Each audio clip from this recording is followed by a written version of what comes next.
Nobody understood the millionaire Japanese woman. Then the waitress spoke Japanese. The hushed opulence of Le Jardin Étoile was usually a symphony of clinking crystal, murmured French, and the soft rustle of silk. But tonight, a dissonant note hung in the air, centered on table 7. There sat Madame Akari Tanaka, impeccably dressed in a dove-gray silk kimono over a modern cut, her snow-white hair coiled neatly. At 62, she radiated quiet dignity, but her eyes held a deep, weary loneliness. She'd traveled the world, built a cosmetics empire from Kyoto to Paris, yet here, in this temple of Western luxury, she was utterly, profoundly lost.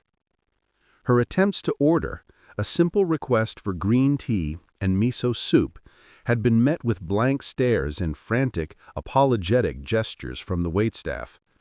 Her English, once fluent, had faded with age and disuse, replaced by the comforting cadence of her native tongue. The maitre d' tried French, then broken English, his brow furrowed in panic. Nearby diners, sensing the awkwardness, lowered their voices, casting curious, slightly pitying glances. Whispers slithered through the room. Poor thing, must be confused. Doesn't she know how to order? Each murmur, each failed attempt to communicate, chipped away at Akari's composure. The isolation she'd fought so hard to escape in her youth, the feeling of being an outsider, even in her own success, crashed over her like a cold wave. She stared at her trembling hands, wishing she could simply vanish. The head waiter, Pierre, was sweating. He'd tried everything, pointing at the menu, miming drinking tea, even attempting a disastrous oishi that only confused her more. He was about to suggest calling a translator, dreading the delay and the embarrassment, when a soft voice cut through the tension. "Sumimasen, Tanaka-sama. Ocha to miso shiru o onegai shimasu ka?" "Excuse me, Madam Tanaka. Would you like tea and miso soup, please?" The voice was young, gentle, and unmistakably fluent Japanese. Akari's head snapped up. Standing beside her table was a young waitress, perhaps early 20s, with kind eyes and a name tag that read Chloe. Her uniform was crisp, but her posture held a quiet humility that contrasted sharply with the restaurant's usual hauteur. Akari's breath hitched. Tears, held back for so long, welled in her eyes. "Hi, onegai shimasu," she whispered, her voice thick with emotion. "Arigato gozaimasu." "Yes, please. Thank you very much." Chloe smiled warmly, a genuine, relieved smile that reached her eyes. "Wakarimashita. Chotto omachi kudasai." "Understood. Please wait a moment." She moved with quiet efficiency, placing the order with the kitchen in rapid, clear Japanese that startled the chefs. But Chloe didn't just leave. She lingered for a moment, her voice dropping even lower, almost conspiratorial. "Tanaka-sama, gokuro-sama desu. Hitori de tabaru no wa samishi desho." "Madam Tanaka, you must be tired. Eating alone must be lonely, isn't it?"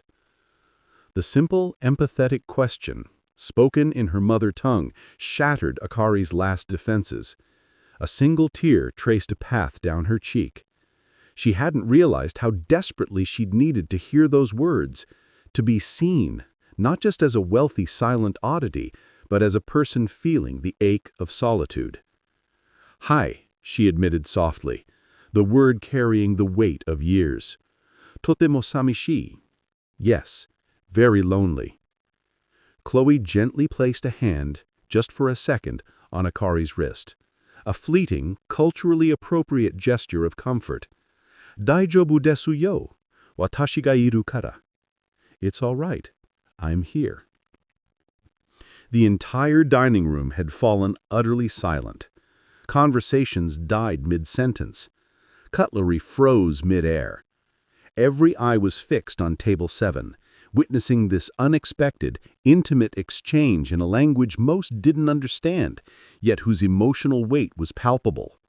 The panic had vanished. replaced by a collective sense of awe and profound respect. They saw not a confused old woman, but a dignified lady momentarily lost, and a young waitress offering not just service, but profound human connection. What happened next changed everything. Akari, emboldened by Chloe's kindness, began to speak, haltingly at first, then with growing confidence about her life, her travels, her love for Kyoto gardens, all in Japanese. Chloe listened intently, responding with gentle questions and nods, translating key points softly for the hovering, now deeply respectful Pierre. The meal became a quiet conversation, a bridge built across generations and cultures. When Akari left, she didn't just leave a generous tip. She pressed a simple, elegant business card into Chloe's hand, not for her cosmetics empire, but for a small, prestigious cultural foundation she chaired in Kyoto. Chloe-san, your kindness, your language, it was a lifeline tonight.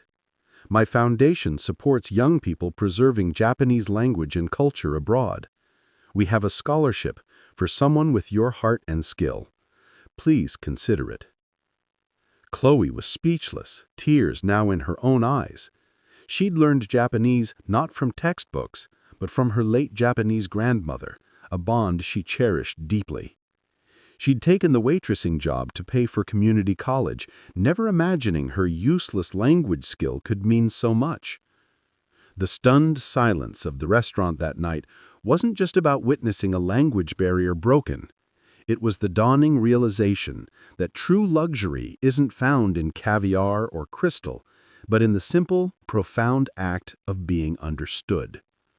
Akari Kanaka, the millionaire, found the connection she'd been missing. Chloe, the waitress, discovered her hidden gift had immeasurable value. And everyone watching learned that sometimes the most powerful thing you can offer isn't a five-star meal, but the courage to speak someone's heart language.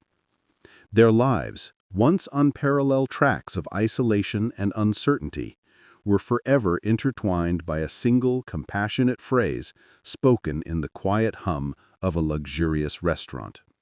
If you believe in kindness and second chances, please like, share, and subscribe to ACA Storytales for more emotional stories. Your support helps us spread hope to millions. Thanks for watching.